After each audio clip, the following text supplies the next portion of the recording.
Shalom, friends. This is Daniel with Bless Israel Network, and this is another episode of Eye on Israel. Actually, it could be my view as a Jew as well, but it's pretty much focused on Israel, so we'll call it an episode of Eye on Israel. You may or may not be aware, but a pretty significant law was passed recently here in Israel. It's basically being called the Nationality Law. But it's something that has been sort of brewing for a long time, and it's finally come to fruition. And I wanted to discuss a few points about it with you and maybe bring some clarity, because there's been some confusion. There's also been considerable opposition to it, which of course is pretty much par for the course with almost any debated issue in the Knesset in Israel. And that's largely because there are those that want Israel not to be a Jewish state. And so they're doing anything and everything they can to try to prevent that. Israel has a lot of enemies, not just those that are Arabs, but there are a fair amount of so-called Christians that are not friends of Israel as well. But as far as the so-called nationality law is concerned, it was passed, not a huge majority, but nonetheless it did pass in the Knesset. It is now becoming law. And there are a few specific points that I'd like to just go over with you and maybe bring some clarity to. The first and most significant is that it officially designates Israel as the nation state of the Jewish people. Now, you might say to yourself, well, hasn't Israel always been the home of the Jewish people? Well, in theory, yes, but most countries have constitutions or declarations of independence and so on that lay out specific guidelines about who they are, what the rules of the road are, so to speak. And believe it or not, Israel has not had, as such, a nationality law.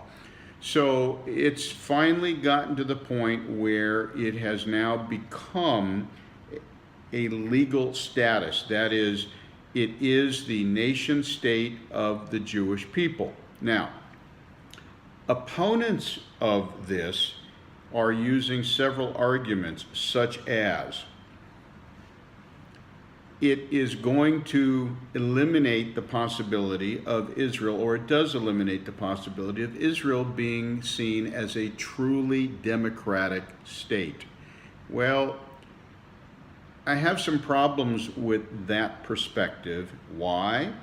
Because if Israel truly was a democratic state, in other words, if everyone had equal status and the right to vote, and they opened their borders to anyone that wanted to emigrate, then Israel would cease to be a Jewish state. Every indigenous people and ethnic group of people in the world has at least one country that they consider to be their national homeland. And let's not forget that here in the Middle East, there are already 22 Arab nations where the Arabs are by far and away the majority, upwards of 80 to 90% and more. And in every one of those countries, do you think Jews have the same citizenship status that the Arabs and the Muslims do? The answer is overwhelmingly no, they do not. Jews are considered second-class citizens without the same rights and privileges as the Arab Muslims do in those nations. Now, the Jews may live there and they may have a relatively normal life, but their official status is not the same as the Arab Muslims. But you don't hear anyone complaining about that, right? Not at all. But goodness gracious, if Israel decides that it finally wants to designate the country as the official national homeland or nation state of the Jewish people, my goodness gracious, look at the outcry. it is not only, and let me just drill down a little bit, not just the nation state of the Jewish people. The Arabs are citizens of Israel, and they have rights. They vote, they own property, they own businesses, they are elected to the Knesset and what have you. So it's not like the Arabs are living in a totally separate world.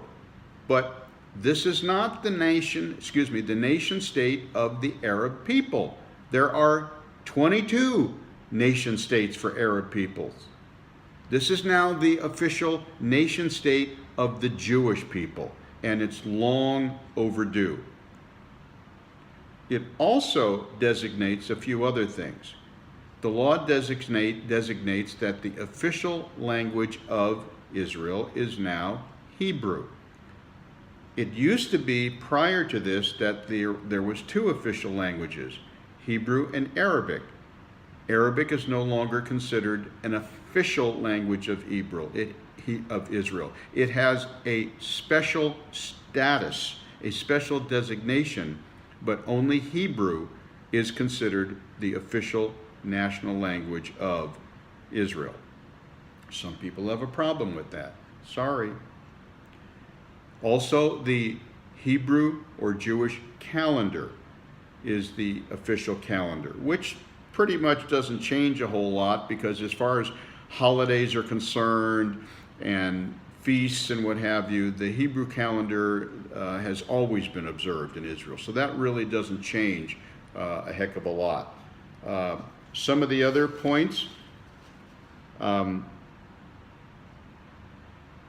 the bill calls for Israel to strengthen its ties with the Jews in the diaspora. It also designates the official flag of Israel, and one very important point, it designates that Jerusalem is the official, unified, undivided capital of Israel.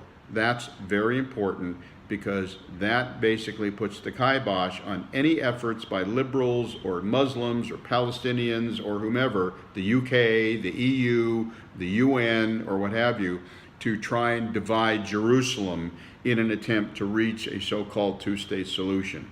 So Israel has an undivided capital now, which is Jerusalem. Now, you may say to yourself, what's the significance of the timing of this? Well, I'll give you my take on it. My take on it is three words. President Donald Trump. Donald Trump has done more to improve relations between Israel and the United States than any president, with the possible exception of President Harry Truman, who was the first national leader to recognize the state of Israel in 1948, okay? But as far as today's leadership and worldwide leaders is concerned, we've turned a corner. President Obama is gone. And for anyone who thinks President Obama was a friend of Israel, I've got some land under a bridge over a swamp in Florida that I'd like to consider selling to you if you don't mind. Seriously, President Trump is the one president that did what no previous president was willing to do when he made it official and announced that the U.S. Embassy is moving to Jerusalem, has moved to Jerusalem, and that Jerusalem is the official capital of Israel. That gave a huge boost of confidence to Benjamin Netanyahu, and I think that Israelis in general have come to see that President Trump is the best friend, international friend, that Israel has ever had. So I don't think that this nationality law would have been passed during either of the two Obama administrations, but now that Israel has an extremely strong friend in President Donald Trump, I think that there was some high degree of confidence that this would be a good time to pass such a law.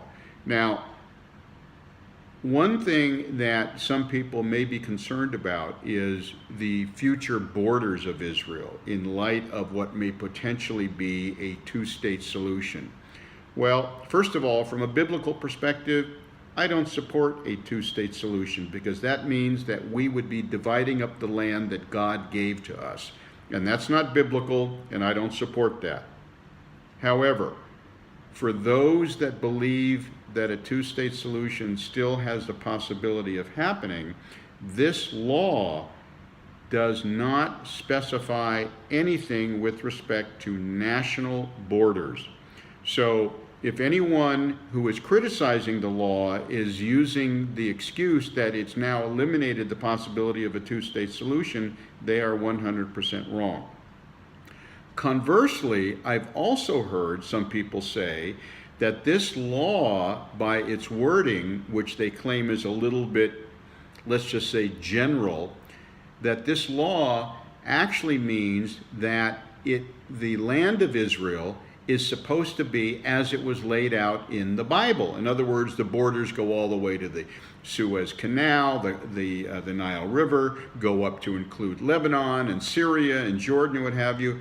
You know, as much as I believe in Scripture and I believe that we should follow God's law, I don't think that this particular wording suggests that the official boundaries of Israel should be or are those boundaries laid out in Scripture. I believe that it's basically suggesting that whatever the borders of Israel are, whether they're the 67 borders or what have you, the point I'm making here is that the law in no way impacts what could potentially be a two-state solution. Even though I personally am against it, and as a believer, I think you should be against it as well, because it would divide God's land. It would turn over Judea and Samaria to people who are theologically committed to destroy us. And that's the heartland of Israel, my friends, okay? That's where the four pillars of Judaism are. So we should not support a two-state solution. But bottom line is that I wanted to just simply clarify a few points as far as this nationality law is concerned. It's a good thing, and we are extremely pleased that President Donald Trump has stepped up to the plate and become such a strong friend of Israel. And we thank God that he sees things the way we believe they should be seen. He's not ruling out reaching some sort of a deal with the Palestinians, but the Palestinians need to understand that Israel is here to stay, and Israel is not giving up Jerusalem as its capital. So if they don't understand that, then there's really no point in talking. Well, I hope this clarifies a few points as far as this law is concerned. And again, if you have any questions, please don't hesitate to drop a note. And if this message blesses you, hopefully as other messages have blessed you, either by myself or my wife, please feel free to go to our website and make a donation to support our ministry, because we are 100% dependent on donations from wonderful people such as yourself. Shalom, shalom from Israel for now.